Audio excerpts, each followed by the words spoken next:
Shabbat Shalom mga kapatiran dito sa Assembly of Yehova Philippines.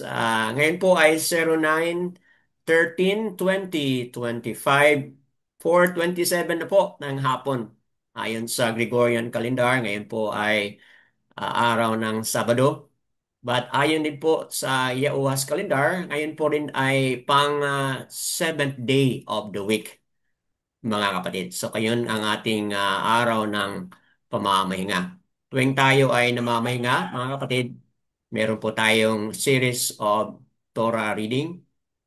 Nasa Yeshayahu tayo ngayon, mga kapatid. Yeshayahu chapter 37, otherwise known as Isaiah, mga kapatid. Isaiah chapter 37.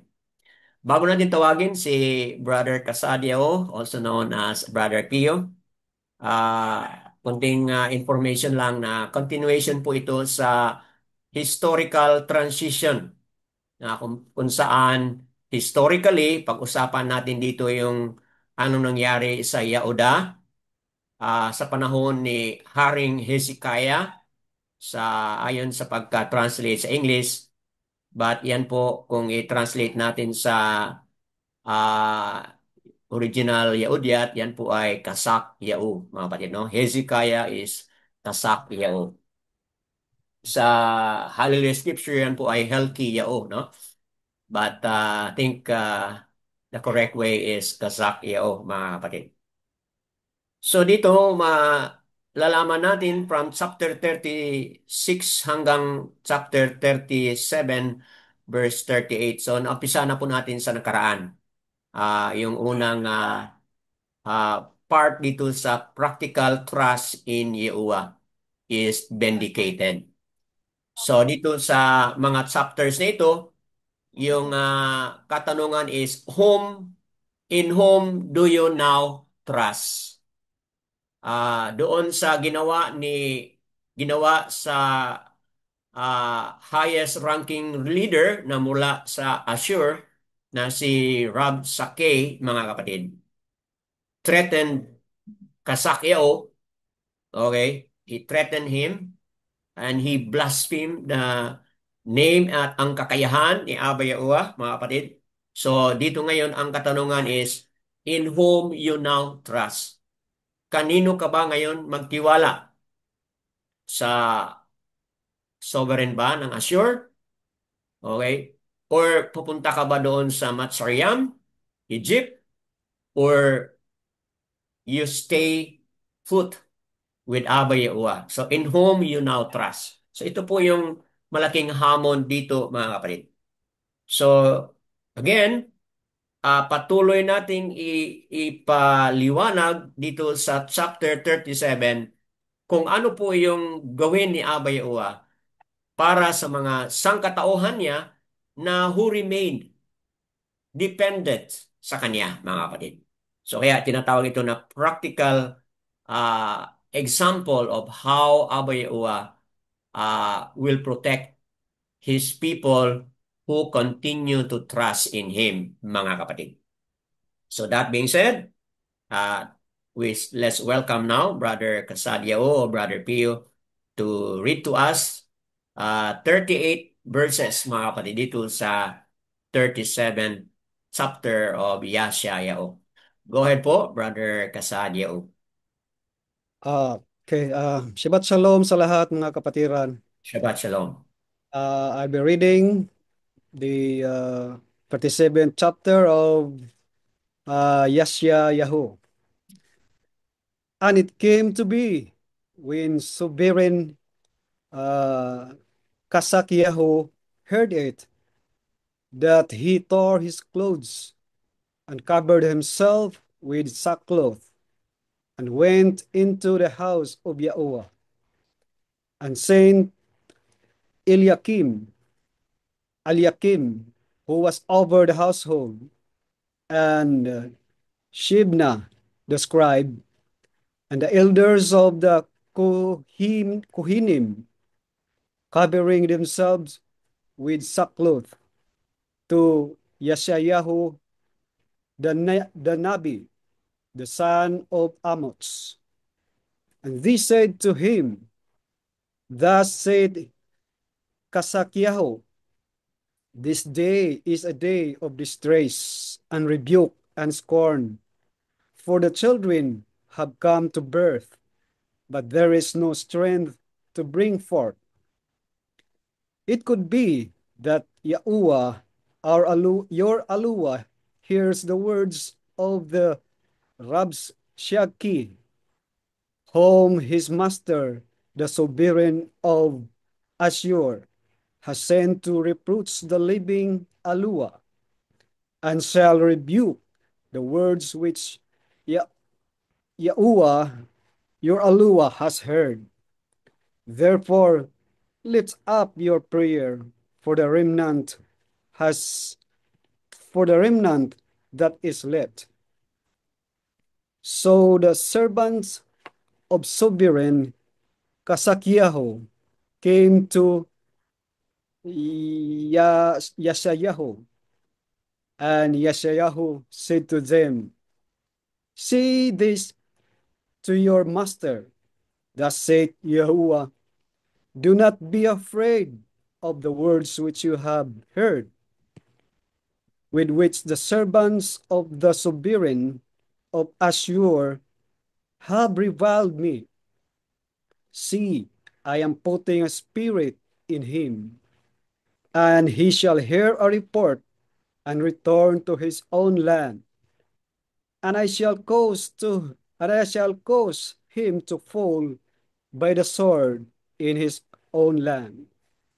And the Rabshakeh returned and found the sovereign of Ashur fighting against Libnah, for he had heard that he had left Lachish.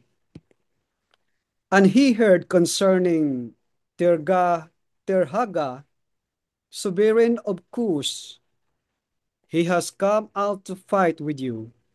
And when he heard it, he sent messenger to uh, Kasakyahu, saying, speak to Kasakyahu, the sovereign of Yehuda, saying, do not let your Aluwa, in whom you trust, deceive you, saying, Jerusalem is not given into the hand of the sovereign of Ashur.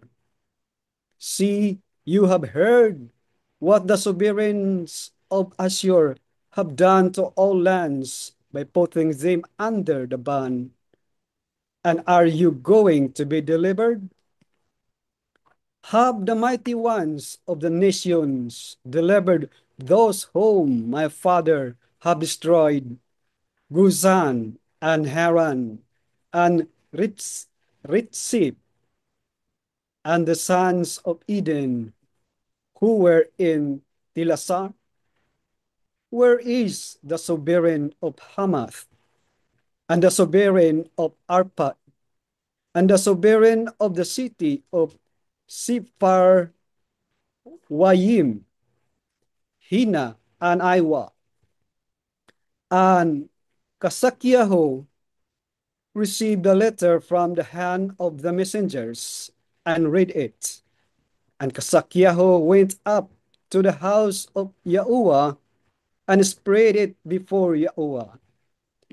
And Kasakyahu prayed to Yahuwah, saying, O Yahuwah of hosts, Aluwa of Yisrael, the one who dwells between the cherubim, you are Aluwa, you alone of all the reigns of the Arats. You have made the Shamayim and Arat. Incline your ear, O Yahuwah, and hear.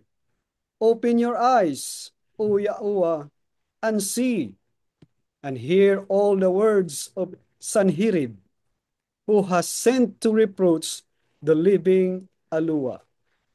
Truly, Yahuwah, the sovereigns of Ashur, have laid waste all the lands and their land, and have put their mighty ones into the fire.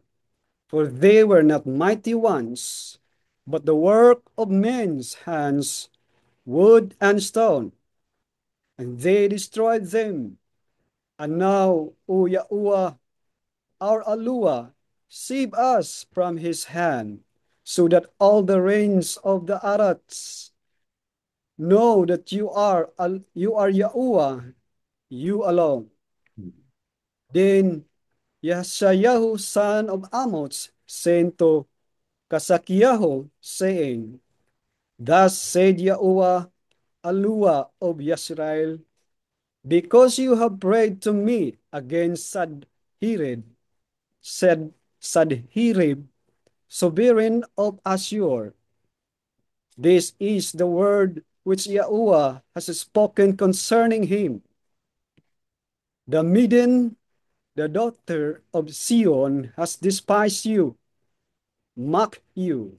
The daughter of Jerusalem has shaken her head behind you.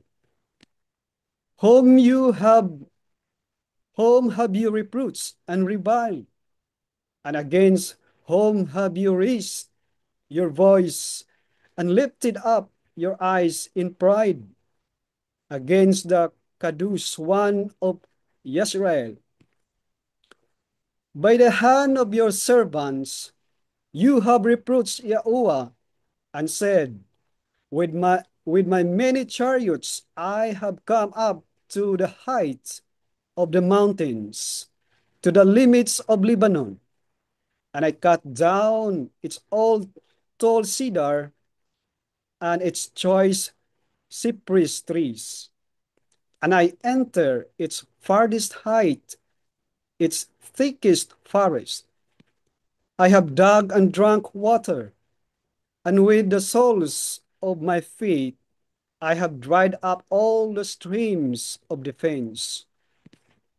Have you not heard long ago how I made it from days of old that I inform it? Now I have brought it about that you should be for crushing walled cities into heaps of ruins. And their inhabitants were powerless. They were overthrown and put to shame. They were as the grass of the field and as the green plant, as the grass on the housetops, and as grain blighted before it is grown. But I know you're sitting down, and you're going out, and you're coming in, and your rage against me, because your rage against me and your pride have come up to my ears. I shall put my hook in your nose, and my bridle in your lips, and I shall turn your back by the way which you came. And this shall be the sign for you. This year you eat such as grows of itself, and the second year what springs from that. And in the third year sow and reap, plant vineyards, and eat the fruit of them. And the remnant who have escaped of the house of Yehuda shall again take root downward and bear fruit upward. For out of Jerusalem comes forth a remnant, and those who escape from Mount Zion, the ardor of Yahuwah of hosts does this. Therefore, thus said Yahuwah concerning the sovereign of Ashur, he does not come into this city, nor does he shoot an arrow there, nor does he come before it with shield, nor does he build a siege mount against it. By the way that he came, by the same he turns back, and into this city he does not come, declares Yahuwah. And I shall defend this city to save it for my own sake, and for the sake of my servant Daud. And a messenger of Yahuwah went out and killed in the camp of Ashur 185,000. And they arose early in the morning and saw all of them dead bodies. And Sanherib, the sovereign of Ashur, broke camp and went away and turned back and remained at Nineveh. And it came to be as he was bowing himself in the house of Nisroch, his mighty one, that his sons Adrammelech and Saritsir smote him with the sword, and they escaped into the land of Ararat. And his son Esarhaddon reigned in his place. The word of Abba Yahuwah. Yan. Ah, Yahuwah. Yada, Yahuwah, mga kapatid. Sa pagkabasa ni Brother Casadio, magandang pagkabasa, mga kapatid. Indeed, quite a long story.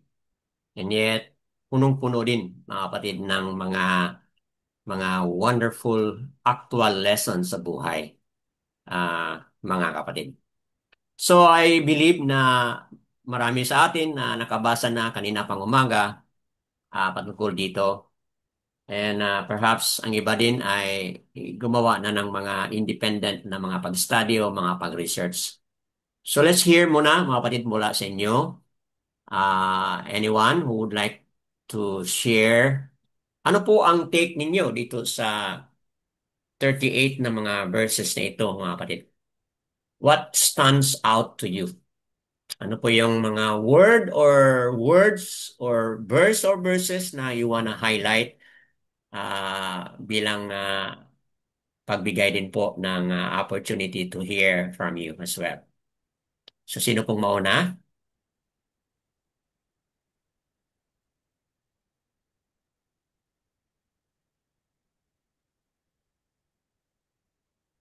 Are you ready, Brother Casadiao? Oh, okay, hindi pa. Okay. Let's hear sa iba kung sino po yung ready na.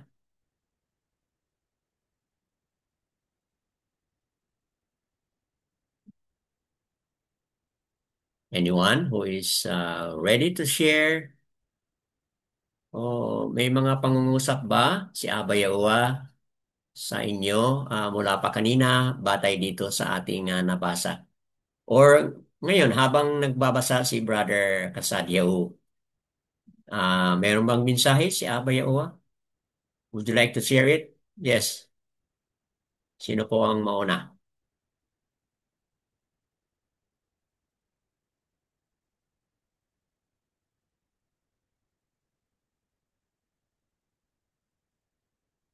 Who would like to break the silence?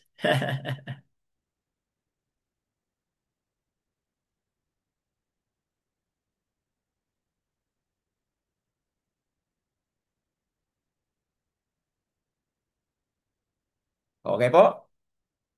If no one will start the sharing, okay, then let's proceed. And then I will come back to you later on. Okay? Balikan ko po kayo mamaya, mga kapatid. Kung meron kayong mga salubin o meron kayong mga nais na i-highlight din po as we continue. Okay po, let me proceed para ma-maximize po yung ating time. So, let's begin with verses 1 and 2, mga kapatid. That we have given the introduction kanina. Proceed tayo sa verses 1 and 2. Kasakyahu, also known as Hezekiah, o dito sa Hallelujah Scripture, Heskiyahu, mga kapatid. Unlike doon sa ginawa ng kanyang ama na si Aring Ahas, mga kapatid.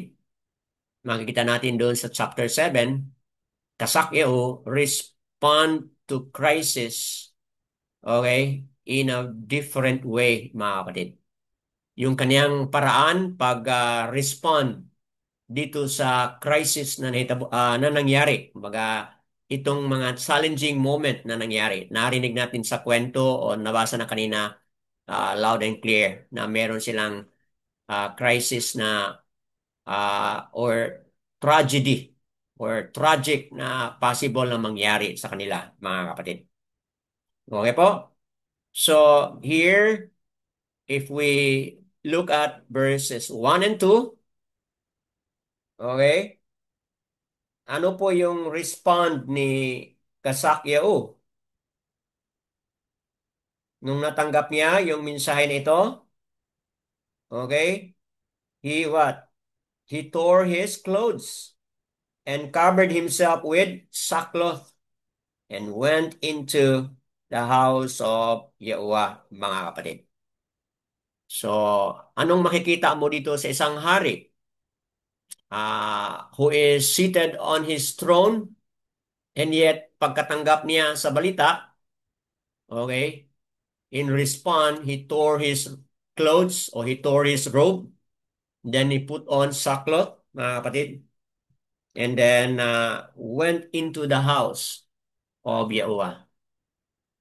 At pagdating niya doon, yun ang ginawa niya. He spread the letter there, mga kapatid, no? Doon sa harapan ni Abba Yahuwah. So ano pong nakikita natin dito? It is what? An expression of humility. Okay? Yung kanyang response is a show of humility na tinanggap niya na on his own, hindi niya kayang harapin ito, mga kapatid. Thinking of all the powerful force of Assure, mga kapatid, and nandoon na. Okay? Alam niya, hindi niya kaya yan. He humble himself, and then, itong pag-wear ng saklot, kahit siya ay isang hari, is also a gesture of repentance. Okay? So, yan po, mga kapatid, repentance kasi tinatanggap ni Kasakio na baka may mga kasalanan siyang nagawa o kasalanan na nagawa ang kanyang mga sangkatauhan doon sa Yahuda, mga kapatid. Baka iyan po ay isang manifestation na Abba Yahuwah isn't happy. So kaya ang best response na ginawa niya is tore his robe, tore his clothes, o tore his garments, mga kapatid. And then, yun, sackcloth as a show of his repentance. And of course, also as a show of his complete dependence on Abba Yahuwah, mga kapatid. Now, itong gesture of humility, repentance, and dependence of Abba Yahuwah is also found in First King o Unang Hari 21 verse 27. Okay? Di ba mga kapatid? Naalala niyo ito? Si Haring Ahab, he is a very wicked na hari, mga kapatid, di ba? With his wife Jezebel. You're familiar with it now. First Kings chapter 21:27. Na meron ding prophetic word si Abba Yahuwah na talagang mamatay si Haring Ahab dahil doon sa mga evil na ginawa niya at evil na ginawa ng kanyang asawa na si Jezebel, mga kapatid. So, dito sa Unang Hari 21 verse 27, anong ginawa ni Haring Ahab? O, di ba? Ganun din ang ginawa niya. Just as what Kasakyao did, mga kapatid. Ganun din ang ginawa niya. Okay? Tore his garments, wore wore sackcloth, mga kapatid, and went into a day of fasting, mga kapatid. Same thing happened dito sa Nakamya o Nehemiah chapter 9 verses 1 and 2. Not only Nakamya ang gumawa nito but yung sangkatauhan na bumalik doon sa Yahuda mula sa Babal o Babylon, mga kapatid. Anong ginawa nila? Chapter 9 ng Nakamya o Nehemiah. Ganon din po, mga kapatid, ang ginawa nila. They wore sackcloth, okay, and they fasted, mga kapatid, sa panahon na yon, as a show of their repentance. Daniel o Daniel, chapter 9, verse 3. Ganon din po ang nangyari, mga kapatid. Daniel o Daniel also uh, fasted, wore sackcloth, and then fasted, mga kapatid. Yauna o Juna, anong ginawa doon sa hari ng Nineveh, mga kapatid? Chapter 3, verses 6 to 9. Ganon din po ang ginawa ng hari doon, calling all the inhabitants of the city to go into fasting. Kasali pa dito yung kanilang mga animals, mga kapatid. Hindi nila pinakain because sila ay nagpakita ng gesture of humility, repentance, and dependence on Abba Yahuwah. Okay, and last reference natin ay Matthayo chapter 11, verse 21. Okay? So, dito sa Matthayo 11:21, gano'n din po, mga kapatid, is an example of humility. Ang pag-humble down, ang pag-wear ng sackcloth, go into prayer and fasting, mga kapatid, is a sign of humility, repentance, and dependence on Abba Yahuwah. So, you may ask yourself, bakit ba ako mag-go into prayer and fasting? So, ikaw po yung nakakaalam kung ano yung mga intention mo kung bakit ka mag-go into prayer and fasting. But batay dito sa ating mga examples, sa mga references na ating nabanggit, mga kapatid, yun po ang pinakadahilan doon sa prayer and fasting na ginagawa ng mga scriptural characters. Malapit na po yung ating Day of Atonement. O, di ba? Meron po tayong practice of going into fasting, mga kapatid. Okay? So, dapat maging handa na ang ating mga puso't isipan. Soon, 10 or 11 days from now, mga kapatid, makakaroon na tayo ng celebration, the sixth celebration, which is the sixth feast, mga kapatid, which is the Day of Atonement or Kapuriam o Kapurim, mga kapatid, however you pronounce it. So, that being said, ito yung nagbibigay sa atin ng information na yung ating pagluksa, yung ating pag-fast, mga kapatid, is a gesture of humility, repentance, and a gesture of complete dependence upon Abba Yahuwah, mga kapatid. Like the Day of Atonement, kung hindi tayo kaawaan ni Abba Yahuwah, talagang wala. Hindi tayo maligtas, mga kapatid. So kaya, yung ating pag-humble down is very much important, mga kapatid. Moving on, dito tayo sa Yesaya chapter 37. We are now on verse 3, mga kapatid. Sa verse 3 naman po, sa nabasa na kanina, sinasabi dito ni Kazakyahu na ano po, this day is a day of distress and rebuke and scorn, for the children have come to birth, but there is no strength to bring forth. Oh, tinanggap ni Kazakyahu na ang araw na ito ay araw ng kahirapan, araw ng distress. Okay? So it's okay to acknowledge kung ano yung totoong naramdaman natin sa araw na iyan, mga kapatid. In any yom of the week, meron tayong 6 na araw after dito ngayon, mga kapatid. We have 6 days to work. Baka may mga araw na yan na we would say na it's a bad day. It's a day of distress para sa mga hanap buhay na ito na ganyan, mga kapatid, di ba? Ano yung mga pinagkwentuhan niyo kanina bago ako dumating, di ba? So, yun mga kapatid ay very much applicable dito na kung saan Kazakya also acknowledge this is a day of distress, a yom of rebuke, and a yom of scorn, mga kapatid. And it's okay to acknowledge na i-describe mo kung ano yung totoo at real na pangyayari sa araw na iyan, mga kapatid.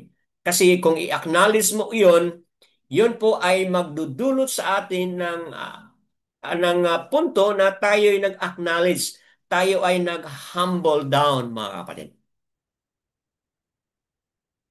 So, nasaan na po yung sinasabi nila na always, think always what? Think always positive. But dito, in-acknowledge naman po ni Kasakyaw kung ano yung totoong negative na pangyayari o kalagayan nila sa panahon na iyon, mga kapatid. But one thing good is, hindi lang huminto dyan si Kasakyaw, mga kapatid. He did not stop there and do nothing, mga kapatid. Hindi po yun ang ginawa ni Kasakyaw, mga kapatid. So, sa ating buhay, it's good to acknowledge yung situation na meron tayo. Okay? But, mga kapatid, huwag mong kalimutan na meron tayong abay-uwa. Yes, wala tayong capacity, wala tayong kapasidad na bigyan ng solusyon ang problema na yan. But, mga kapatid, huwag nating kalimutan, meron tayong abay-uwa who is powerful and who is in control of every situation, mga kapatid. Oo, wala tayong capacity to respond, to turn that negative thing into positive, mga kapatid, but yung ating Haba is the all-powerful at walang imposible sa Kanya. At dito sa ating narinig kanina sa basa ni Brother Cansadiao, talagang malinaw po. How Abayawa created scenarios or instances na kung saan he turned this situation upside down, mga kapatid. Na ngayon, parang nasa pinakababa yung kalagayan ng Yaoda at sila ni Kasak Yao. But at the end of the story, no? Aba Yaowa was turned it upside down, mga kapatid. Yada Yaowa, mga kapatid, as we have heard it being read kanina. Verse 4, ano po ang nakasabi dyan sa verse 4? Hinighlight po dito na it could be that Yaowa, your Alua or Aluayam, hears the words of the Rab Shakeh, whom the master of sovereign, or the master, the sovereign of Ashur, has sent to reproach the living Alua or Aluayam, and shall rebuke the words which Yahuwah your Alua or Aluayam has heard. Therefore lift up your prayer for the remnant that is left. Okay? Abba Yahuwah is being what? Mocked, is being reviled, is being what? Spoken against by the Rab Shakeh, the highest ranking officer of the sovereign or the master of Ashur, mga kapatid. So, if you are on this situation, ano ba yung pinakamahalaga sa inyo? On the part ni Kasakyao, ano ba yung pinakamahalaga sa kanya? Yung pag-survive niya doon sa threat na yan? Yun ba ang most important sa kanya, mga kapatid? Or yung survival sa kanyang kaharian?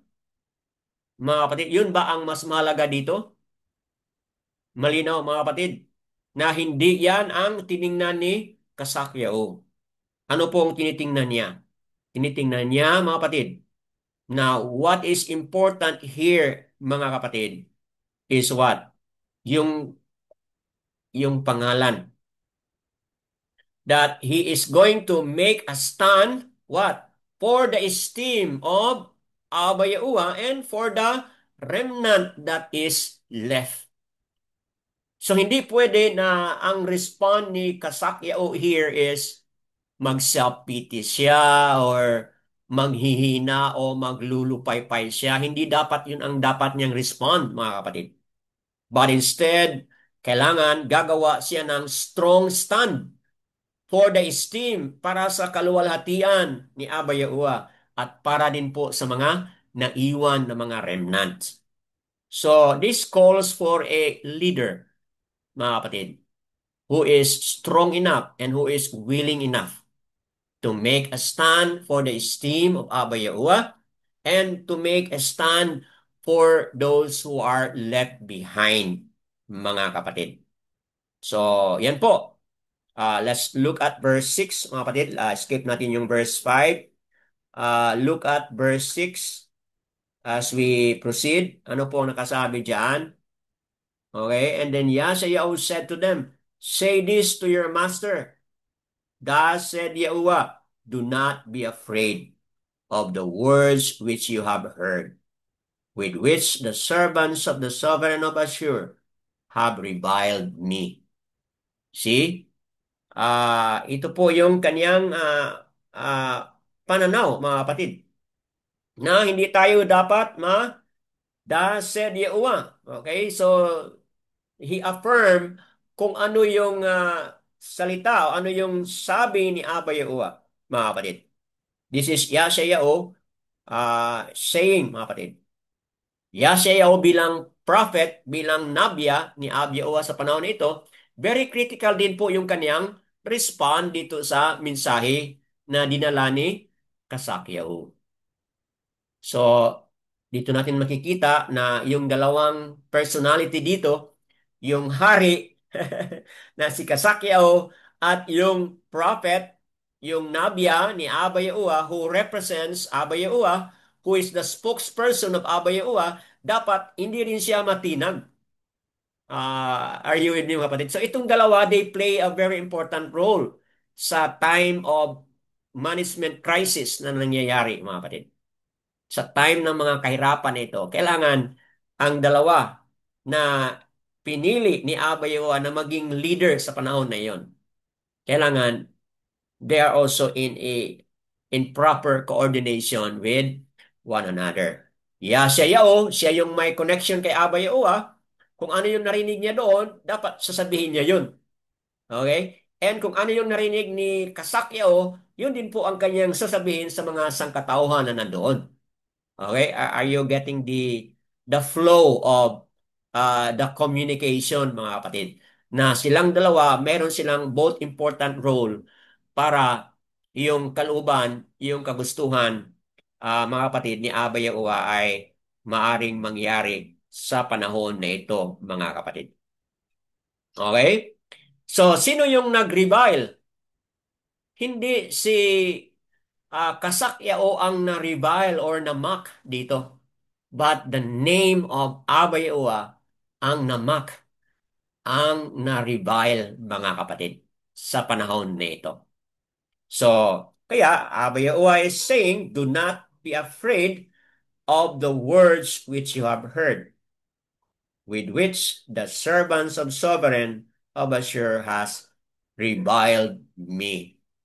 So ikaw, kung marinig mo yon mula mismo sa bibig ni Yashayahu, then Kasakyao narinig niya yon, di ba? Ano po, mabuhayan ka ng ano po, mabuhayan ka ng loob, di ba? You will become alive again, di ba? Kasi po, ang involved dito is talaga si Aba Yahuwah. Wala na po itong Yahuda, hari ng Yahuda, na insulto, whatever. Wala na po yan ang picture. Ang picture na po dito is Aba Yahuwah na po.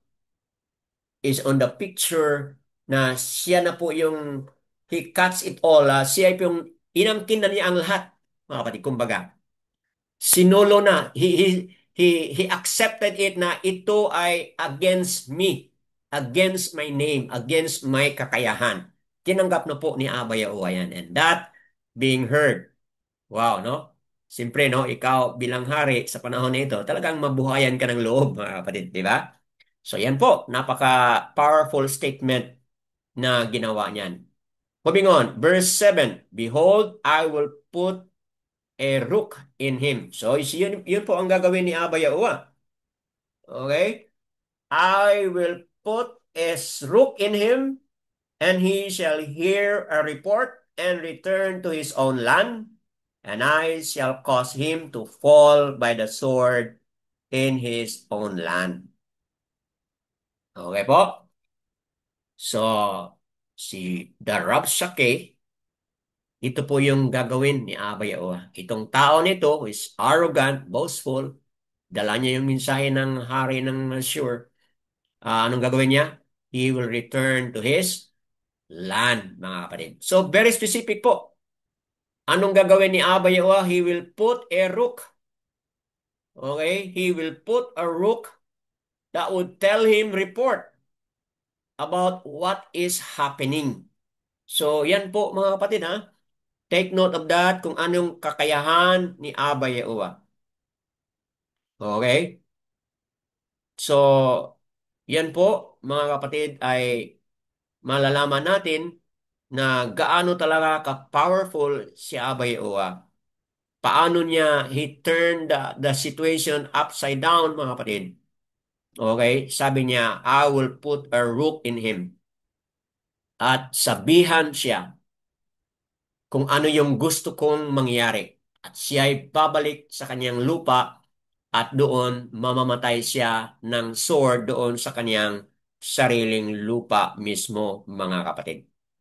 So, again, there is the rumor, okay, na kanyang narinig, mga kapatid, a report, he heard a report, mga kapatid.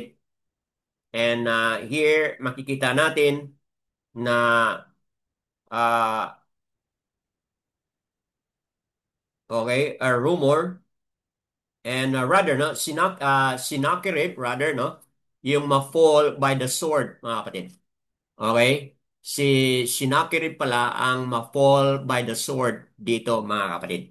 Sino to si Sennacherib? Sankerib. Okay, Sankerib dito sa Holiday Scripture sa English Sennacherib. Siya po yung hari ng Ashur mga kapatid. At kanina sa reading na narinig na po natin, nakita at nabasa na si Sankerib o Sennacherib mga kapatid o kung basahin natin yan sa Yehudiat Sankarab, fall by the sword on his own land. At sino po yung nagpatay sa kanya, di ba? Yung kanyang anak mismo, di ba mga kapatid?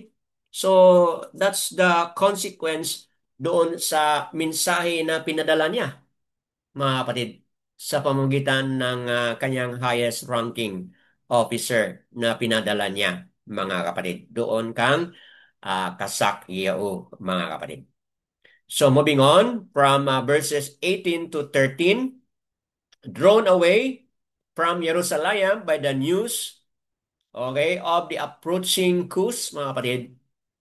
Okay, the Assyrian king, okay, mga kapatid, was warned by Kasakyao that he is going to intend to attack Libna and Lachish.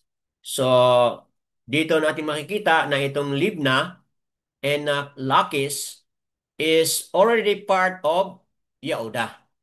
Bahagi na po ng Yehuda itong Libna and Lachish. Okay? Two towns. One of the towns na towns o city na bahagi na po ng kaharian ng Yehuda. Itong Lachish at saka Libna, mga kapatid. But again, when it was attacked by the king of Ashur, mga kapatid. Okay? So, hindi po natuloy. Hindi po sila nag-succeed doon, mga kapatid. Kaya, umuwi ito si ano po.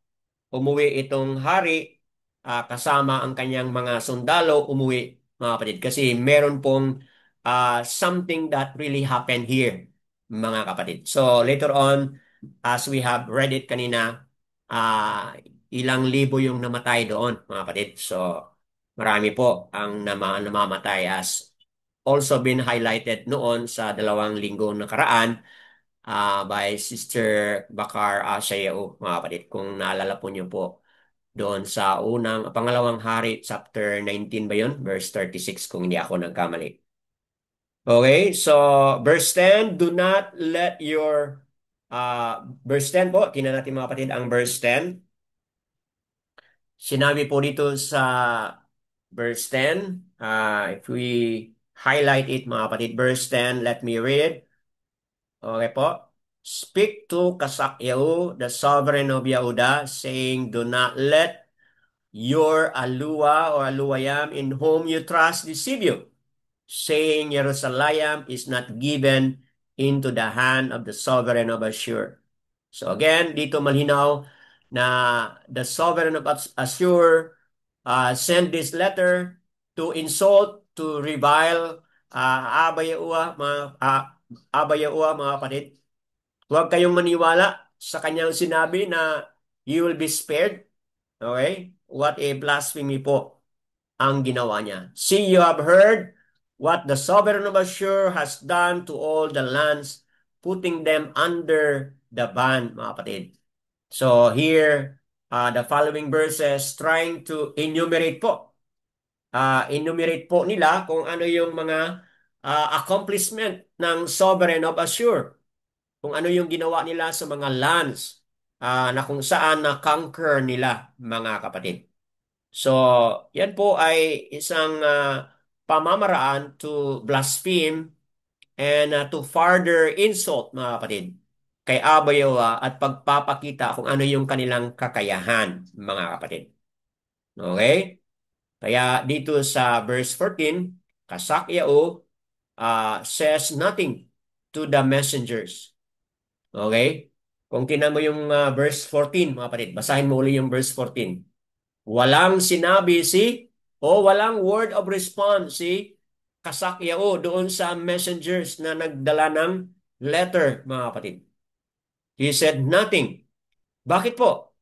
Because Kasakyao, his business is not for his own, mga kapatid.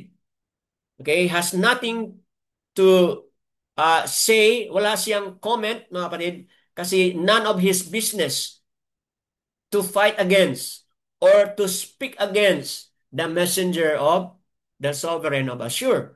Hindi yun ang kanyang business, mga kapatid. Wala siyang pakialam doon kasi wala siyang kakayahan, mga kapatid. Kaya he remains silent, mga kapatid. Okay? For what? For Yahuwah, para sa kanya, it is the esteem of Abba Yahuwah who is at stake, mga kapatid. Okay? Yung yung esteem ni Abba Yahuwah ang nailagay po dito sa alanganin. Okay? Look at verse 14, mga kapatid. Okay? Sahin po natin ang verse 14.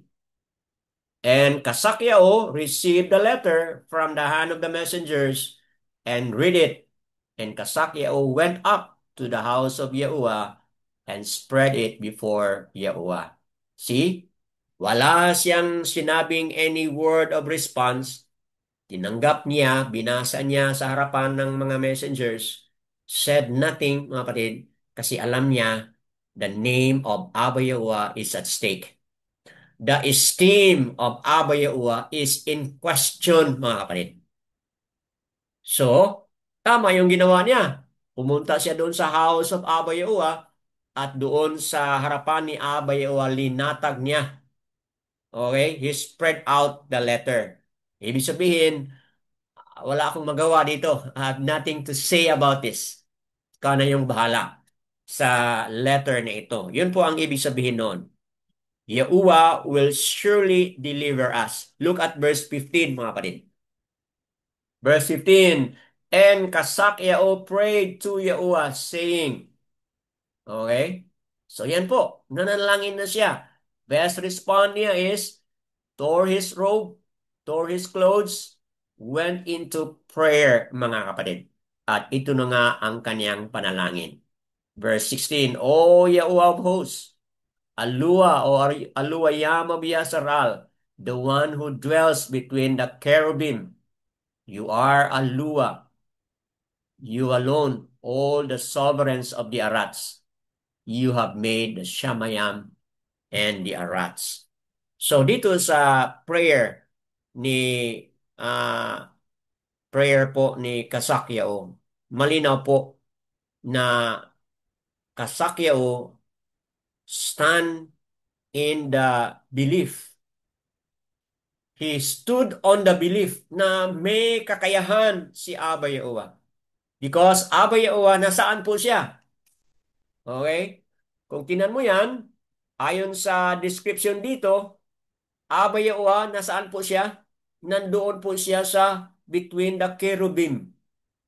Doon sa kaniyang hayakal, mga kapatid. Okay? So, ano ibig sabihin dito? It speaks, mga kapatid, na Abba Yahuwah is present sa kanyang hayakal, mga kapatid. At yung cherubim na iyan is a representation of his throne in Shamayam, mga kapatid. Yung cherubim na nandoon sa mercy seat, mga kapatid, na kung saan doon is sprinkle yung blood, is a picture of the hayakal in Shamayam, na kung saan in between the cherubim, nandoon po, mga kapatid, yung presensya ni Abba Yahuwah. Talking about cherubim, mga kapatid, ano po yung ating ma-remember sa Exodus chapter 25 verses 10 to 22? Okay? You can read for yourself. Numbers chapter 7 verse 89. Yung una kanina, Exodus o Siyamot 25, 10 to 22. Ngayon, Numbers o Bamadabar. Okay? Tama ba? Is it Bamadabar? Opo. Bamadabar. Numbers chapter 7 verse 89. In which Abba Yahuwah spoken to Masya in between the cherubim. So, yun po mga kapatid ang nangyari diyan. Naalala po ninyo sa panahon ni Yashayahu, yung narinig niya ang boses ni Abba Yahuwah at doon sa cherubim na yun, nakita niya yung esteem ni Abba Yahuwah. So, ganito rin po, Numbers of Bamanabar chapter 7 verse 89. Abba Yahuwah spoke to Masya between the cherubim, mga kapatid. First Samuel chapter 4 verse 4. So ito po yung mga references natin about cherubim. Cherubim o cherubium rather.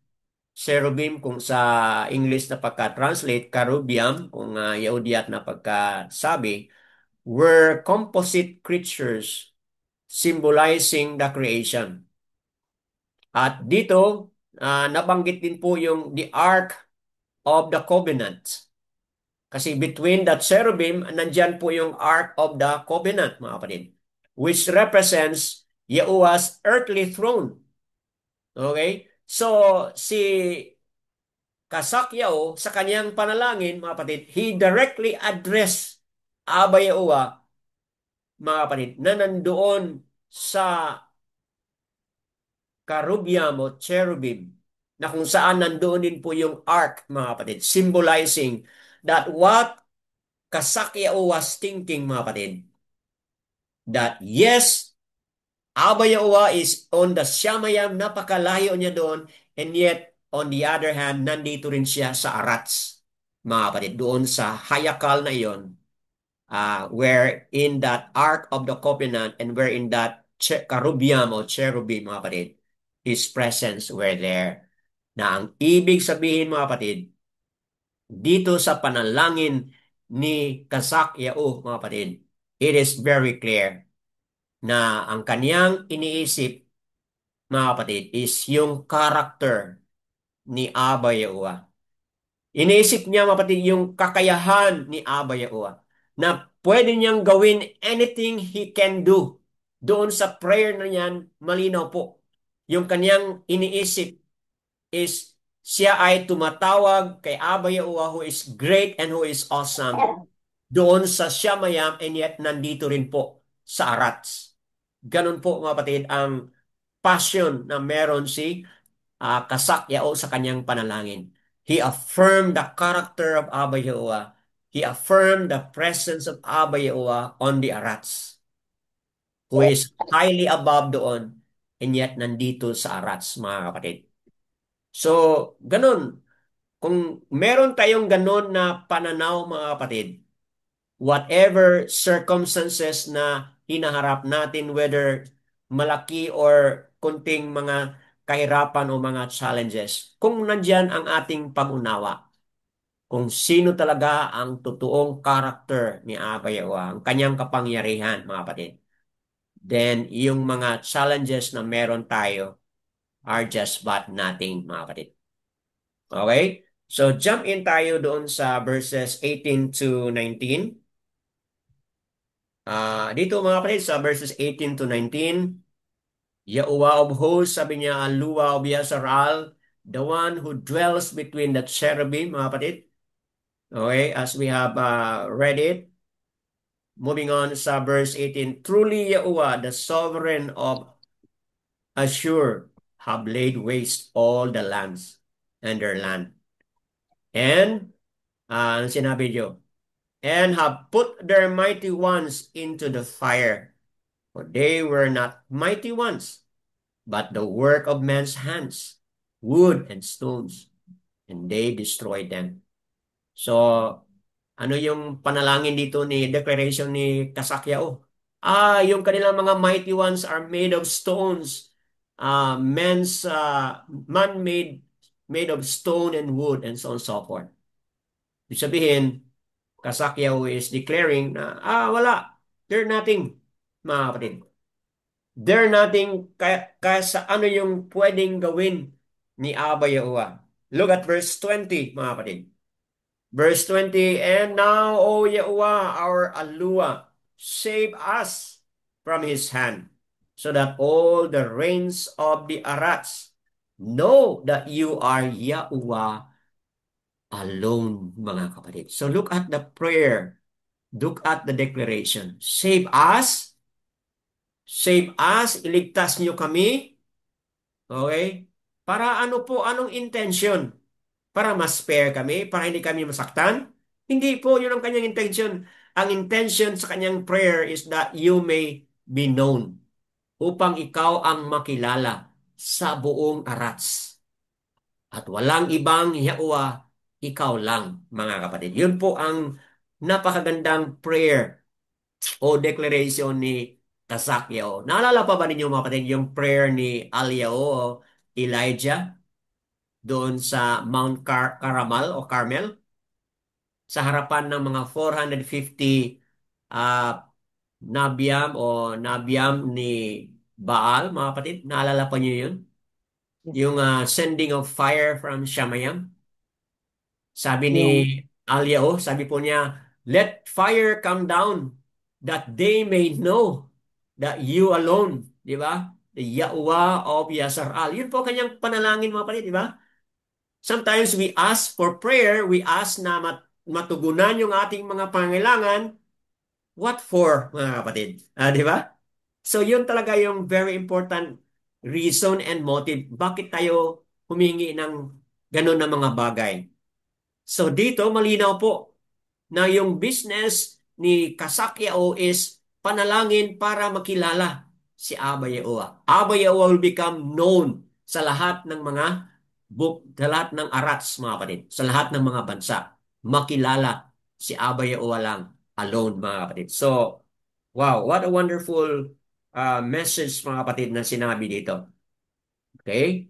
Now, Hezekiah o now Kasakyao gives a voice that express his belief, mga kapatid, na kung ano po yung kakayahan ni Abba Yahuwah, kaya niyang gawin, mga kapatid. That he may be known, mga kapatid, upang si Abba Yahuwah lang ang makilala sa lahat, mga kapatid. And to make his esteem, mga kapatid. Upang mapatunayan yung kaniyang esteem, mapatunayan, mga kapatid, sa panahon na ito na kumbaga saan ang mga pagsubok na yan mapatunayan yung esteem ni Abba Yahuwah, mga kapatid.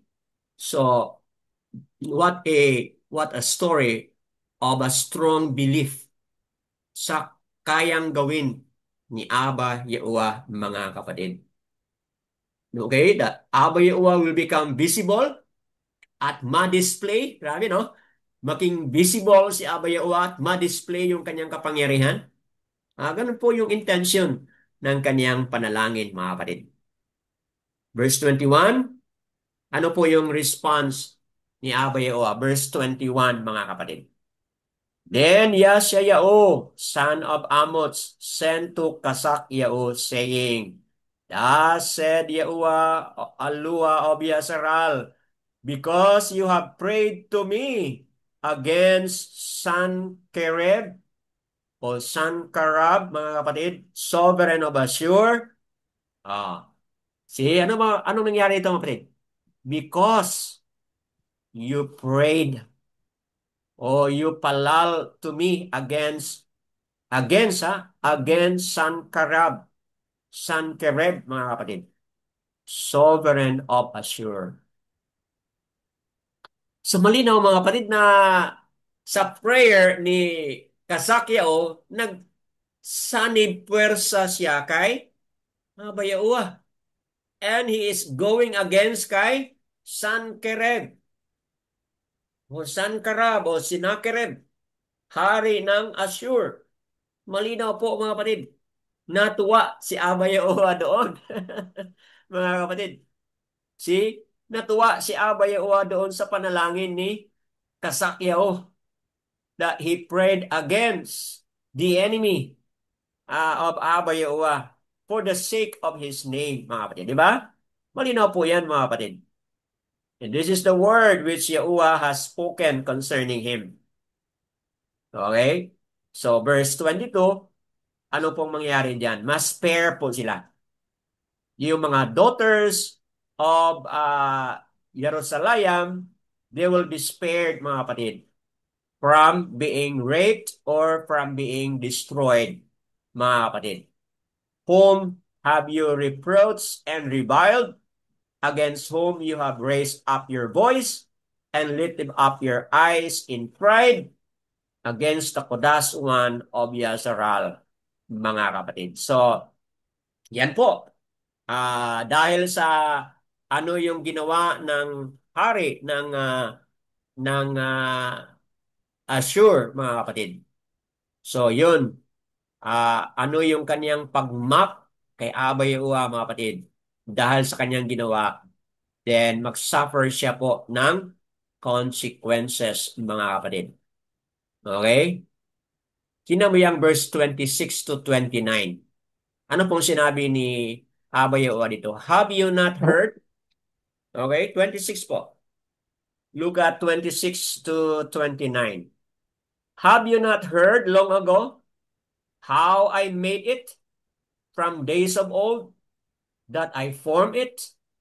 Now I have brought it about, that you should be for crushing walled cities into heaps of ruins. Ano pong sinasabi ni Abay Oanghotet? Have you not heard long ago? Okay? What is Abayoa saying here kay Sankarab, mga kapatid? Anong sinasabi niya dito? From days of old that I formed it. Now I have brought it about. Okay po? What is Abayoa saying here? Have you not heard? Sa ibig sabihin, even pala sa hindi pa naisinilang itong hari ng Assur, noon pa man, yan ay ano po? Alam na ni Abayaoa kung ano yung kanyang gagawin, mga kapatid. It's been there. Even sa hindi pa nangyari sa actual, it's been there long ago. Nasa isip na yan ni Abayaoa, naintindihan na ni Abayaoa yan long time ago. Hindi pa naisinilang itong hari nito. Long time ago has been there, has been known, mga kapatid, before Abayaoa. Okay? Yung knowledge ni Abayoa, yung awareness ni Abayoa is very uh, amazing kasi nga hindi pa nangyari sa actual, okay? Sa kanyang isipan, understanding and knowledge and awareness, nangyari na yan. Okay? Have you not heard long time ago? Mga kapatid. So yun po, what a magnificent show of foreknowledge of Abba Yahuwah spoken by Yashayahu sa panahon na ito, mga kapatid. So, how should that impact on us, mga kapatid? Okay? Ano dapat ang impact niyan sa atin? Di ba? So, dapat hindi tayo matinag, mga kapatid. Kung meron mang mga challenges na mangyayari, hindi tayo dapat matinag, mga kapatid. Okay po?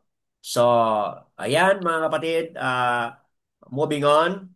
So, as a result to this, mga kapatid, let us proceed right away dito sa verse 36. As a result to this, ano po yung nangyari mga kapatid? And a messenger of Yahuwah went out and what? 36. Killed what? In the camp of Ashur, 185,000. And they arose early in the morning and saw all of them dead bodies. See, ano pong ginawa ni Abba Yahuwah? Isang messenger lang po ang pinadala at ilang libo po ang namatay. Yan po mga kapatid, malinaw. 185,000. Okay?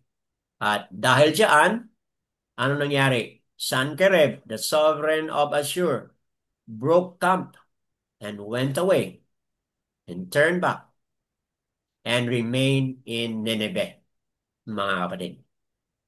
At doon sa Nineveh, yon ang nangyari. Dalawa sa iyang mga anak, sa kanyang mga anak, si Adramelech, at saka si Sartzer, smote him with a sword, and they escaped into the land of Ararats. Okay? At yung sunod niya na anak, na si Azar Hadon, reign in his place. So, yan po ang nangyari, mga kapatid. How Abayua turned the situation upside down, mga kapatid. So, talagang makapangyarihan po si Abayua. Talagang Abayua is in control. Sa nabasa na kanina ni Brother Pio, he did not allow a sword to penetrate, mga kapatid. Walang sword na nakapenetrate doon sa Jerusalem, mga kapatid. Okay? At yaan, with only one messenger, pinatay yung 185,000 na mga sundalo ni Sankarab o Sankerib, mga kapatid, o Sinakerib, mga kapatid. So, what is the point, mga kapatid? Abba Yehowa is able to keep his promise, what he gave promise to Kasakyao, at yung pananampalataya, ang belief ni Kasakyao doon kay Abba Yehowa sa kanyang kakayahan, paved the way for their victory. And Yahuwah's people were vindicated, mga kapatid, because of his strong belief sa kakayahan ni Abba Yahuwah, mga kapatid. So that being said, sa kwento na ito, mga kapatid, marami tayong mga lessons na makukuha on deliverance, on salvation. Marami tayong mga truths na makukuha on belief at yung pananampalataya sa kakayahan ni Abba Yahuwah. Marami tayong mga lessons na makukuha na bago pa pala nangyari sa ating panahon ngayon, long time ago nangyari na yan sa isip at puso ni Abba Yahuwah. At alam na niya kung anong mangyari. Alam na niya kung saan ang solusyon, mga kapatid. Is there something po na you would like to highlight in respond dito po sa ating mga pagbulay-bulay sa 38 verses ng Yeshayahu chapter 37? Anyone po who would like to share? Please unmute. What is it that Abba Yahuwah is talking to you? May mga pangungusap ba, mga kapatid, si Abba Yahuwah? Kumusta po yung ating belief, yung ating muna, yung ating pananampalataya? Na-revive ba, mga kapatid? Nagkaroon ba ng lakas muli? Nabuhayan ba tayo ng loob, mga kapatid? Whatever that is, please let us know. Go ahead po. Sinong mauna mag-share?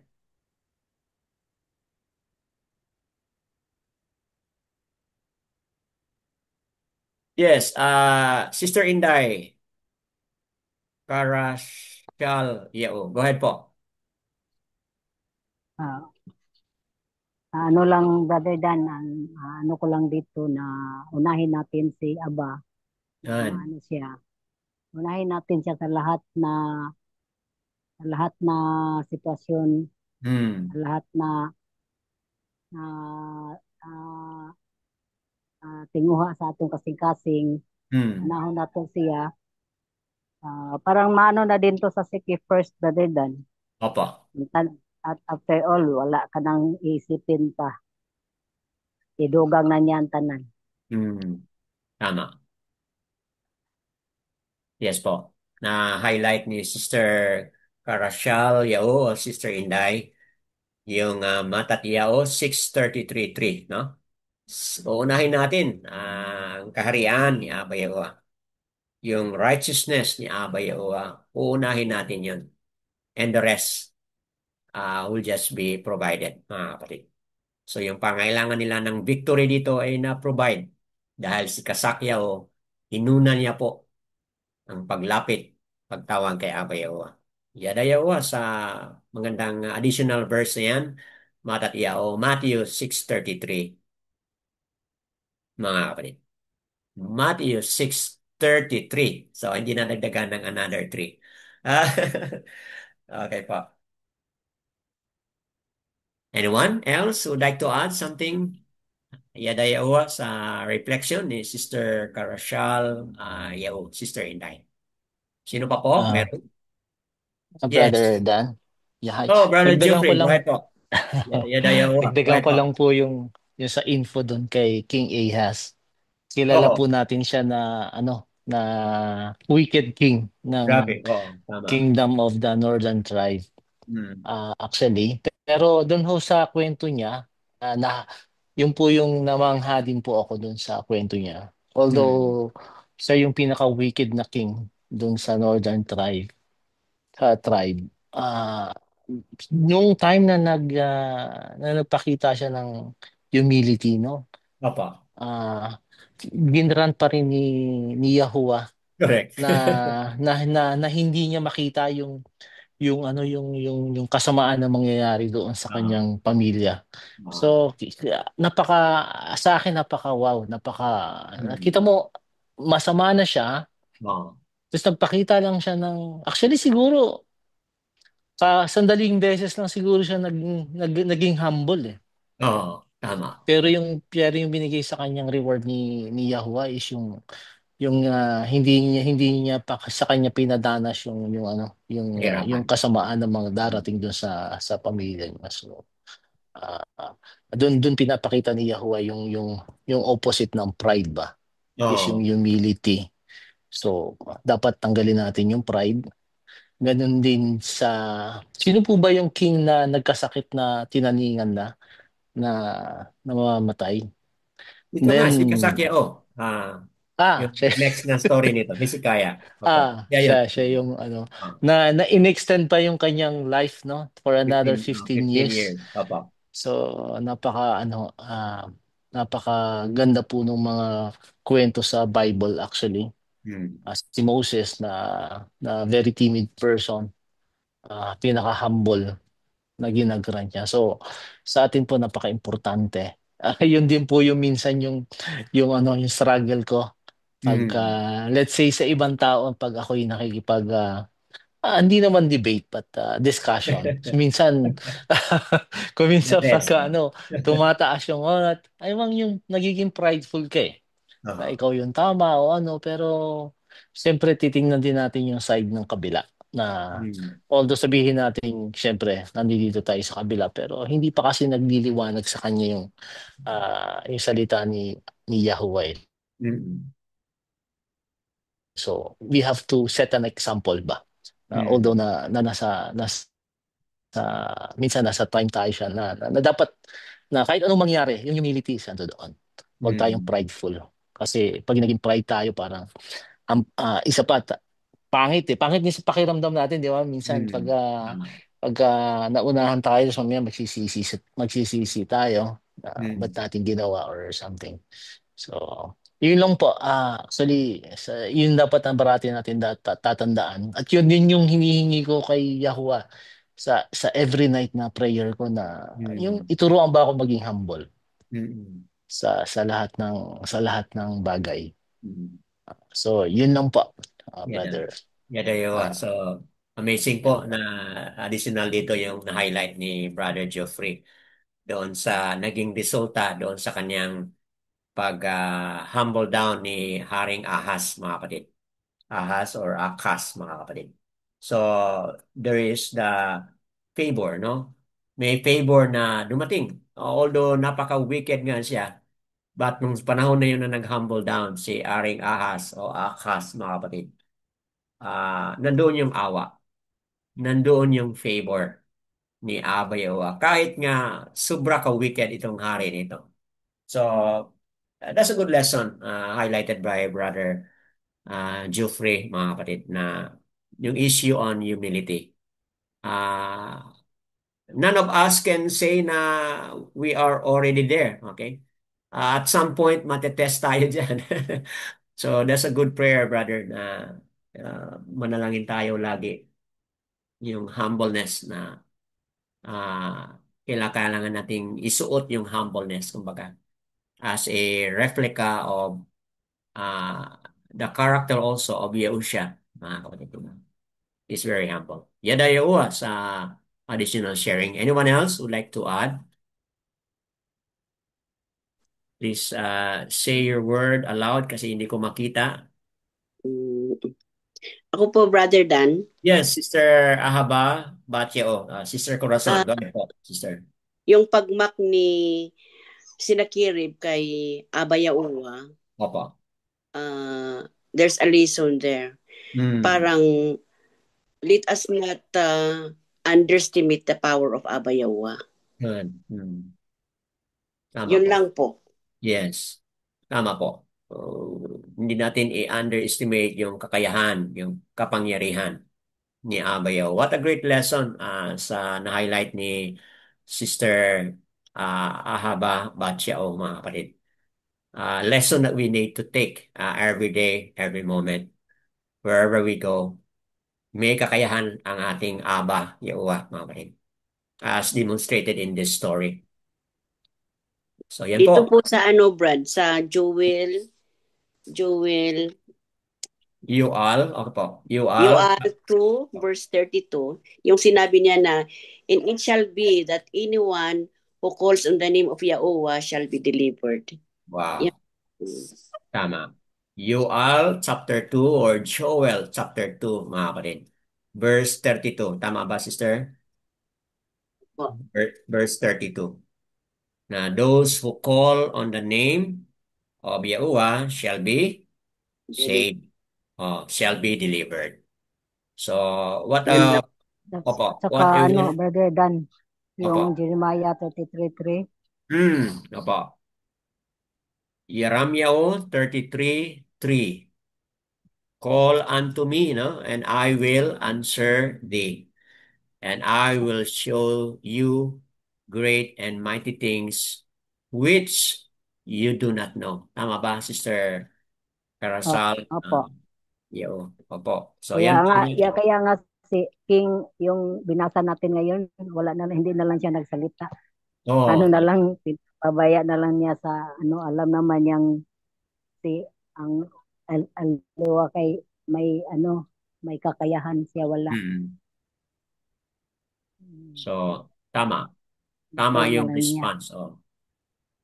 Tama yung response ni Haring Hezekiah o Kasakyaw. Tama. Say nothing. Just call on the name, Yahuwah. Okay po, magandang additional po. Yaramya o Jeremiah 33, yan ang merong additional na 3. Okay? 33 verse 3 po. Yada Yahuwah sa additional sharing ni Sister Carousel Yao. Meron pa po magdagdag? Brother Dan, Brother itanong Dan. na ako, Brother Dan. Okay.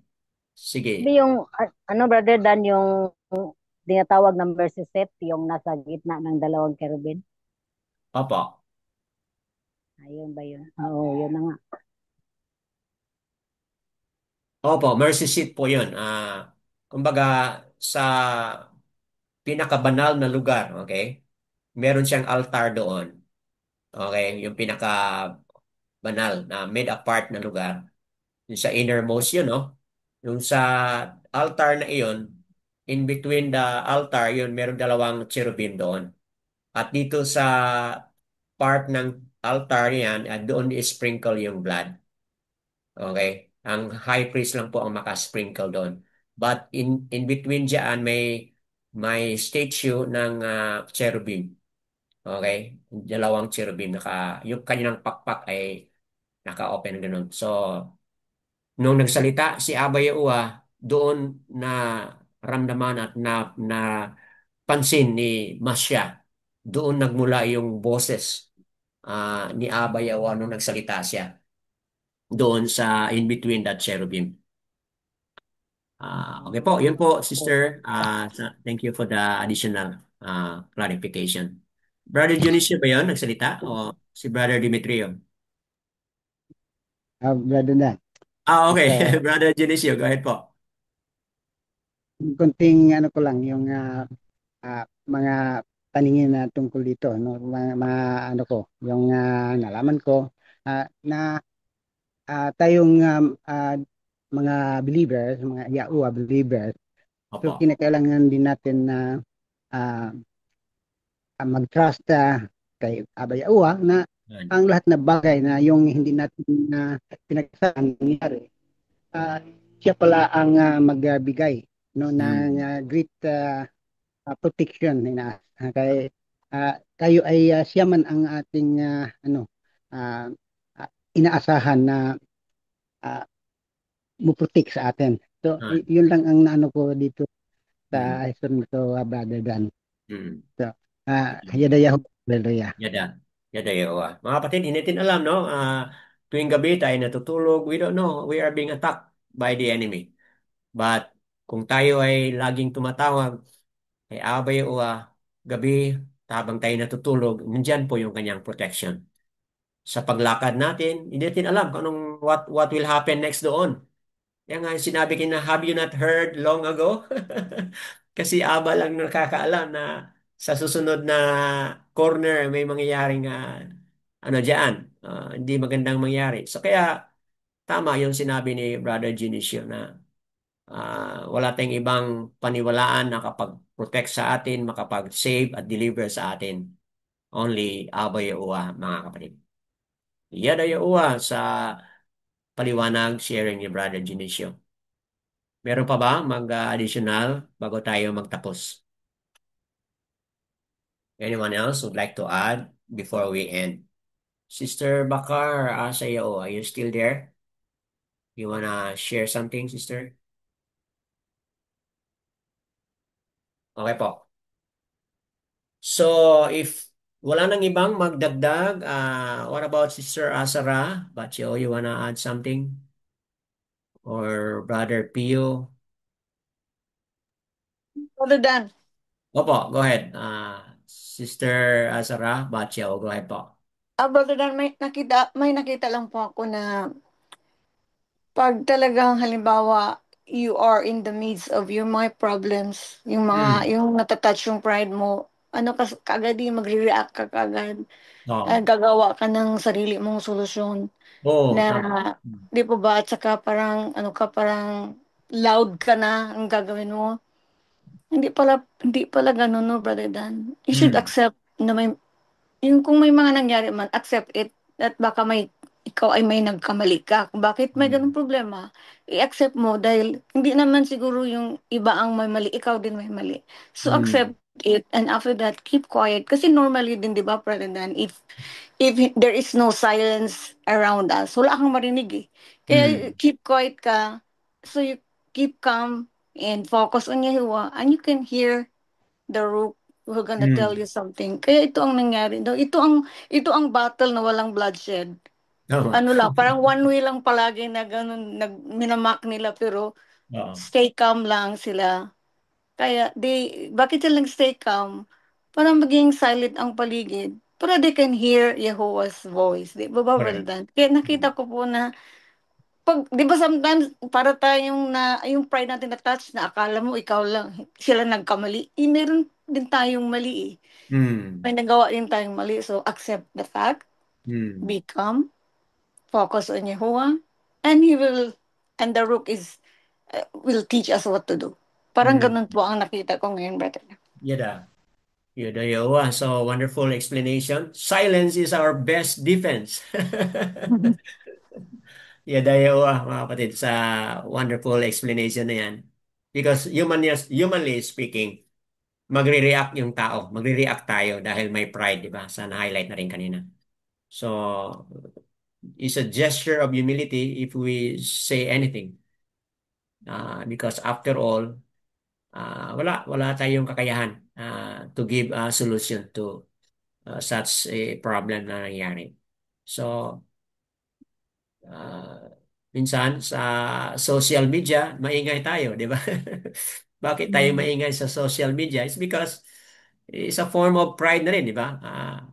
It's a form of pride. Or wala man tayong ginawa sa social media as a form of pride, but sa personal nating buhay, journey, maingay tayo dahil we are trying to react on the situation. But as you have highlighted, sister, the best is ano po, maging tahimik na Aba be the in charge of everything. Yadayawa, yes po. Something else to add, Sister Asara, kasi Sister Bakar Asayao is Okay na po, Brother Dan. okay. Thank you po. Yadayawa. Okay po, Sister Bakar Asayao, is your turn. Sa mga napag-usapan natin about humility, about controlling pride, pag-isip-isip ko sa buhay ko, Brother Dan, na hindi ako nahirapan kontrolin yung pride ko at saka maging humble kasi naisip ko kasi, Brother Dan, na galing ako sa mahirap. Talagang ang experience ko sa buhay ay lumaki akong walang ka-pride. Na para ba sa akin na talagang mahirap ang buhay. Kasi hindi naman kami hindi mahirap ang hindi mayaman ang parents ko na ako ang eldest sa magkakapatid na eldest na babae, kaya akin lahat ang trabaho sa bahay. Kaya na feel ko sa buhay ko na pagpakumbaba lang talaga. Kaya hindi ko na feel yung battle about pride na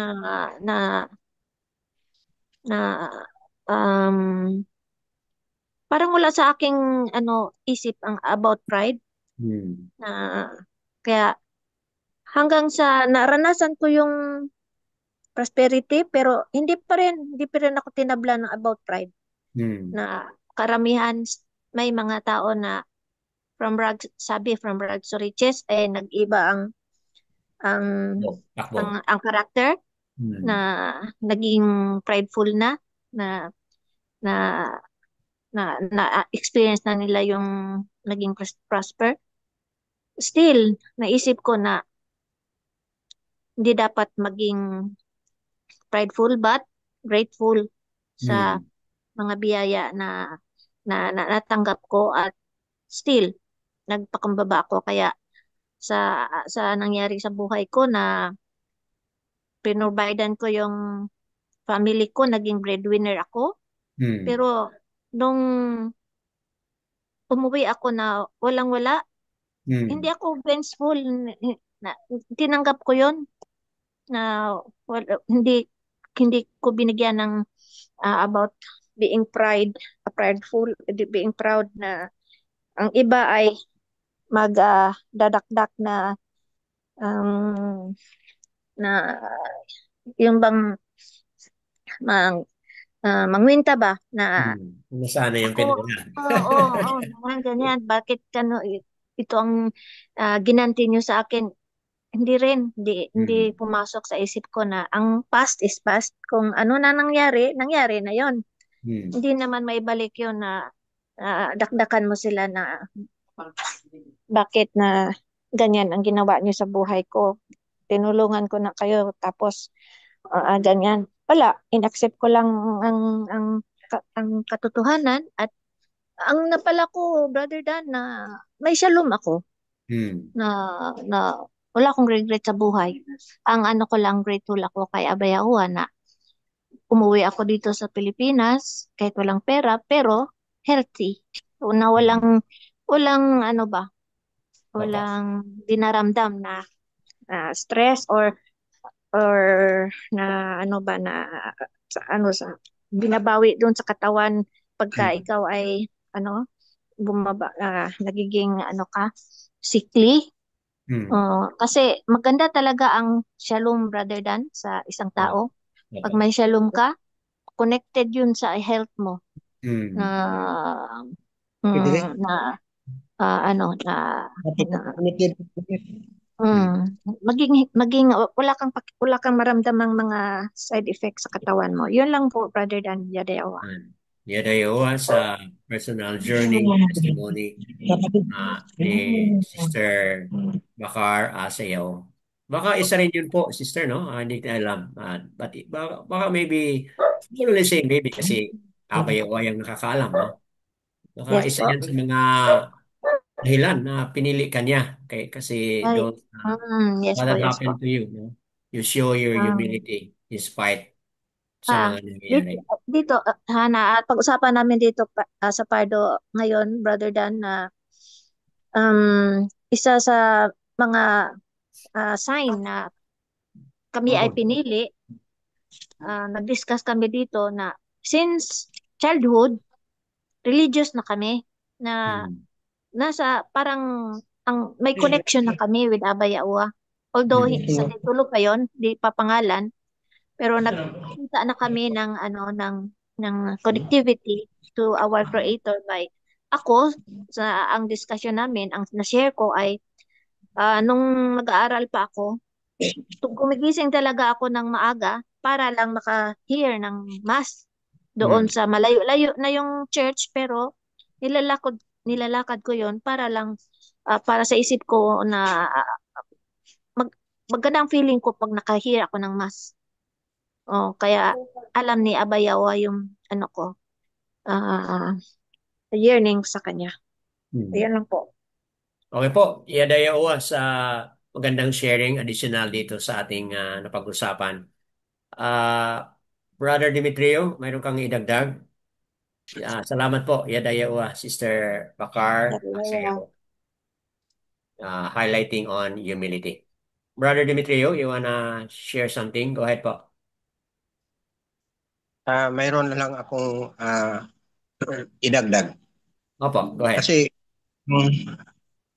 ang nangyari sa lesson natin ngayon ay isang larawan para sa atin Hmm. kung ano yung kapangyarihan ni Abba Yahuwah.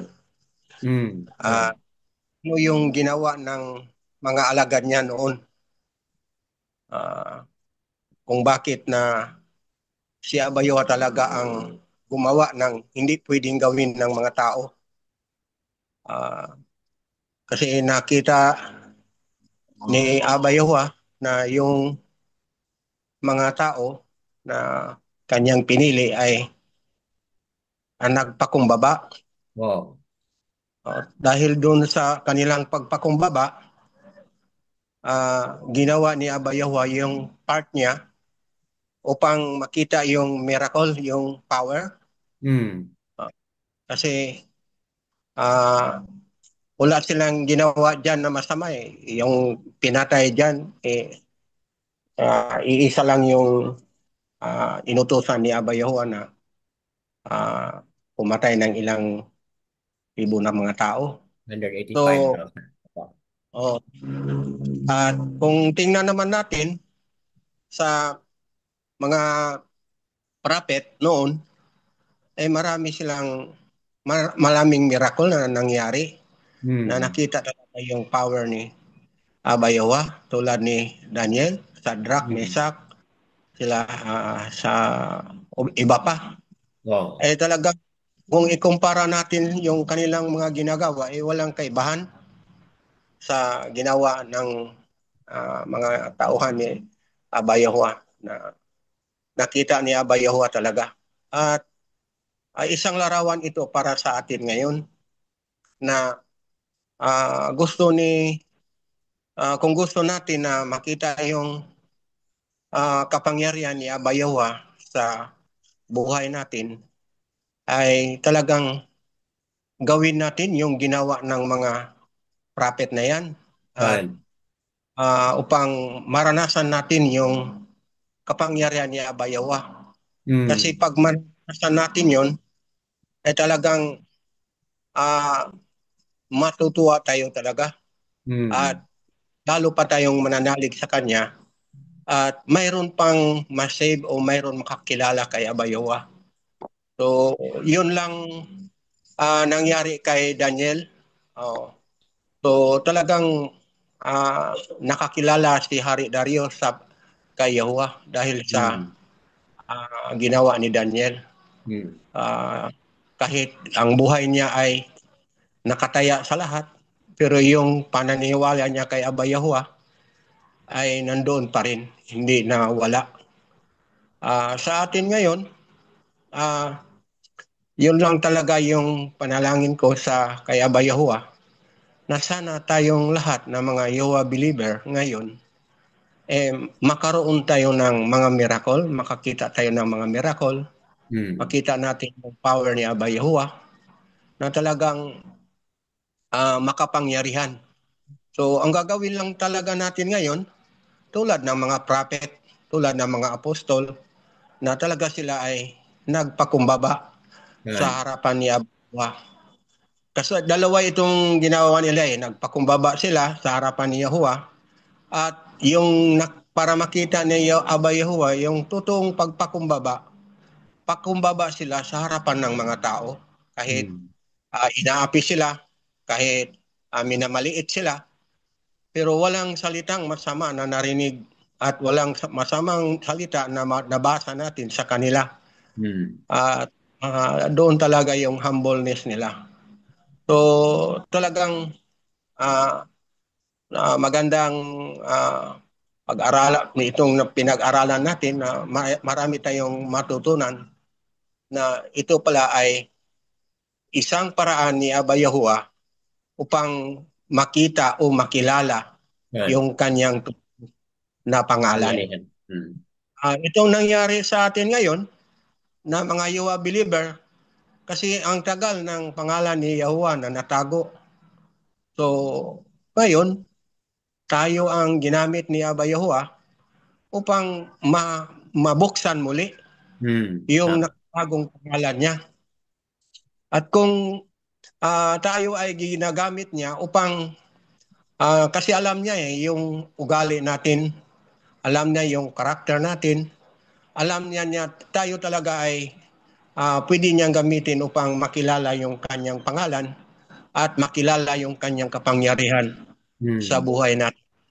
So, ang gagawin lang natin talaga susundin natin yung mga ginagawa ng mga unang mga prophet, mga believer ng mga Yahweh na sa pamaraan ng kanilang pakumbaba ay maraming nakakilala at maraming natulungan. So nakilala ang power o ang kapangyarihan ni Abba Yahweh doon sa kanila. So kung tingnan natin si Elias, yung prayer nila ng talaga yun talaga ang competition. Competition talaga yun kay Baal at saka sino pa yun? Si Elias. Yes. So doon nakita talaga na may kapangyarihan si Abba Yahweh. Doon talaga nakilala ng mga tao na si Abba Yahweh talaga ang totoo at wala nang iba. So sa panahon natin ngayon, ipakilala natin na talagang si Abba Yahweh ang may totoo na Aba na magligtas, totoong Aba na may-ari ng mundo, may-ari ng lahat, at may-ari ng buhay natin. So, sana sabi ko sana, kung mayroon mangyayari ito sa mga buhay natin, at isip-isipin natin yung pinag-aralan natin ngayon, na ito ay isang magandang lesson para sa atin, na kahit hindi tayo makasabi sa kanila, pero makita nila yung power ni Aba Yahuwah sa buhay natin sa pamamagitan ng ating pakumbaba sa harapan ng mga tao at sa harapan ni Aba Yahuwah, ay talagang maraming makakilala kay Aba Yahuwah. Yun lang ang madagdag ko. Yada. Yada Yowa sa additional na explanation ni Brother Demetrio. Totoo nga po, mga kapatid, bawat isa sa atin ay may mga hamon. But yung kapangyarihan ni Aba Yahuwah, yun ang paraan na sa ating buhay makilala si Aba Yahuwah sa pamamagitan ng ating humbleness, repentance, at pagsunod sa kanyang mga kagustuhan. Yada Yahuwah po sa dagdag ni Brother Demetrio. Sister Carol, meron ka pang idagdag? Konti lang, Brother Dan. Opo, go ahead, Pansin ko Sister lang, Inday. pansin ko lang, Brother Dan, bilang tao, no? Bilang tao, tayo, alam naman natin wala tayong magagawa. Kaya hingi tayo ng hingi. Hingi tayo ng hingi sa kay Aba.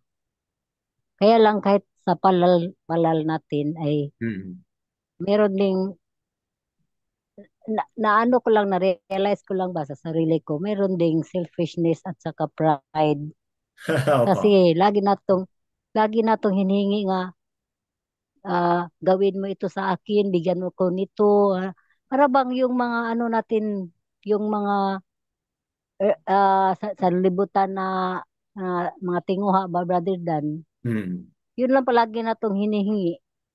Hindi dapat, kung ano lang dapat, hingiin natin na mahimaya ang iyangalan. May Yung esteem. pansin ko lang sa akin, Brother Dan, kasi pag nagpalala ako, hingi ng hingi, tapos ano naman, para pansarili lang naman, para sa mga pamilya, para sa kuwan. Bakit ba, di ba ako manghingi na gawin mo ito para kahimayaan sa imong ngalan, Aba? Ayun, na-realize ko lang, Brother Dan, ba? Kahit sa palal pala natin, no, may pagka-selfishness pa rin. Pagka pansarili, mapansarili pa rin na ano. Kaya, yun lang napansin ko lang. Sa sarili ko lang, Brother Dan, at sa karamihan, yun din ang narinig ko. Na humingi sila ng ganito, na mangyari ang kanilang mga ambisyon. Ganyan ba? Yun lang, Brother Dan. Yes, you have a good point there. Nothing else to add kasi magandang pagkapaliwanag na yan. At very realistic kasi sa ating mga panalangin, used to be ganun ang nangyayari, no? We just ask for ourselves. So, ayan, yadayawa sa additional na insight shared by Sister Carochelle. Brother Junicio, parang meron kang idagdag pa. Brother Demetrio, umalik ka. You wanna share something pa? Kung sa prayer naman tayo mag-usap, ay talagang yung prayer ni Yosha talaga ang pinaka-maganda. At para sa akin, yung reflection ng Ruka Kados ay sa buhay natin ngayon, sa ating mga karanasan ngayon, para sa akin, ay talagang hindi na ako hihingi ng pera, hindi na ako hihingi ng pagkain, hindi na ako hihingi ng kabaitan ng aking mga anak at kabaitan ng ibang tao. Ang akin na lang hihingi ngayon na si Aba Yahuwah ang may karapatan pili kung sino yung kanyang pipiliin upang maging tauhan niya. At yung prayer ko talaga na sana buhay pa itong mga tao na ito, ay kung maghingi ng buong puso kay Aba Yahuwah, ay Aba Yahuwah patawarin mo kasi kawawa naman sila. So, ganun lang na yung mga ngalan ni Aba Yahuwah na narinig na nila, na sana hindi nila makalimutan. Hmm. So, Yeah. kasi hindi tayo ano ng ibang tao eh. Kasi kung ihingi tayo ng ano sa kanila, eh, yung pinaka the best na gusto ni Aba Yawa na yung mga tao ay makakilala sa kanyang pangalan. Yan. At walang iba na makagawa niyan at makagawa ng maka-change ng buhay ng tao ay may karapatan na pumili ay si Aba Yawa talaga. Ang part sa akin lang, ang part ko maghingi sa kaligtasan nila at makilala nila si Aba Yawa at patawarin ni Aba Yawa yung mga kasalanan ng mga tao sa buong mundo. Kasi Opo. kung pagkain, pera, wala, kaya nila yung nandyan na yun. So, ang pinaka-importante talaga na ang mga tao ay makarepent, ay makakilala sa totoong pangalan ni Aba Yawa. Yun lang ang dagdag ko. Yada yo sa additional na sharing ni Brother Dimitrio. Napansin ko si Brother Junicio. You wanna share something pa, Brother Junicio? Brother Dan. Opo, So, go ahead. hindi man may ano ko may nindot na ko rito. So sa akin Brother Dan, so, yun na lang yung your our trust will be put on Yahuwah. Yun lang ang ano ko sa lahat na bagay na kinakailangan natin, kahit naman yung mga hindi inasahan natin. So i-ano natin sa Yahuwah, kasi po siya ang nakakaalam ah, kung ano ang buhay natin ang dumarating sa atin. So, yun lang ang ano ko, Brother Dan. So, ang lahat na mga paniwala, our trust will put on Yahuwah himself, to Yahushua, our Right. Savior. So, hindi ba Brother Dan? So, wala namang iba, ano. Opo. So, lahat na ano natin, bilang believers, tayo ay naniwala na si Abay Yahuwah, kahit naman hindi tayo maghingi sa kanya kung ano ang kinakailangan natin, kasi po siya ang ama na mabuting ama. So ibigay niya sa atin yon, kasi man niya na ito'y kinakailangan natin sa darating na araw. So yun lang, Brother Dan. So ang ano ko, ang debate trust to Abay Yahuwah. Hallelujah. Yan. Yada Yahuwah. Yada Yahuwah, mga kapatid. So, we have to make a closure, mga kapatid, kasi, yes, Brother Dimitrio, you wanna add something? Okay po. Mga kapatid, quite a lengthy discussion already, sharing. Napakagandang, hindi ko naasahan, no, na maraming nag-share ngayon before tayo mag-end. But ako'y natuwa dahil may mga participation ng ating mga kapatiran. To end, mga kapatid, kayong mga manonood sa Republish, ito na yung pangalan na aming laging hina-highlight. Apat na mga titik sa pangalan ni Abba Yahuwah, Ya o Yad, He o Ha, basahin as AS kaya magiging Y plus AS magiging Ya, and then U, okay, U or Uwa kaya magiging Ya, U, and then another Ha or He, reading it as AS kaya magiging Ya-U-A. Ya-U-A po, ang ating Aba, kung saan tatawagin natin siya, ang ating Aba Yahuwah na lumikha sa lahat sa pamamagitan ng kanyang anak. Ito naman po ang pangalan ni Yahusha, 5 mga titik. Yaha-U, first 3 letters, the same po sa pangalan ni Aba Yahuwah. May kaibahan pong 2 litra. Shan, dito po yung tunog ng SH. Then parang parang letter O, but ito po ay ayan. A. So, Ya-U-A. Ya-U-Siya. Ya-U-Siya po, mga kapatid, ang Misaya, ang pinadala ni Abay Ua ang kanyang anak upang siya ang may pako doon sa kahoy. Mga kapatiran na manunood sa Republish, marami po tayong mga magagandang lesson o mga aral na nakuha natin dito sa kwento. Nawa, if Abba Yahuwah is talking and knocking at the door of your heart, buksan mo ang inyong pulso at umpisahan mo nang tumawag. Tumawag sa kanyang pangalan. Ngayon sa ating story, napakahalaga po na nakilala tayo sa kanyang pangalan, naniwala at tumawag sa kanyang pangalan. Then and only then, maligtas ka. You will be delivered, mga kapatid. All esteem, praises kay Abba Yahuwah sa kanyang mga salita. Yada Yahuwah, Basyam Yahusha.